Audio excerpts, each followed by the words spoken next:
G'day, my name's Tomo and welcome back to another episode of Tomo's Tune-Ups, proudly sponsored by Minisport. On this episode, we're talking about the battery retaining straps and clamps available from Minisport.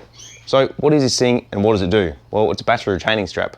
What does it do? It retains your battery. Why? Because when you're doing Mach 3 around the corner, chopping that M3 beside you, the last thing you want to do is for your battery to fall out, cause a short circuit, burn the car to the ground, or worst case, spill acid all in the boot and then destroy everything you have in there. So it is important to make sure that your battery is secure using a strap. Some of the early type cars ran a rubber style strap over the top to secure it, just to help prevent it moving around, or you can go and opt with the steel bar like this.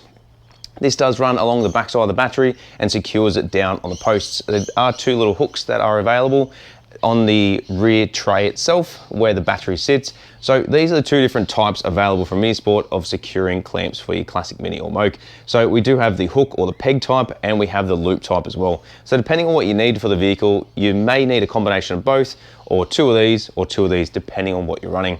Now they are two different lengths as well. These are both pretty much the same length. This is a shorter version. You can buy a longer version depending on what style setup you're running and how tall the battery is, whether it's going into a Mini or a Moke. So make sure you check them out when you're buying these and get the right ones to suit exactly what you need and measure it beforehand. Last thing you want to do is find out that you get the wrong one and then you need to buy another one to suit. So all of this stuff is available from Minisport and does come individually. So depending on whether you need one or all these components, you can buy it. Make sure to check out the full range at minisport.com.au and we'll see you on the next episode of Tomo's Tune-Ups.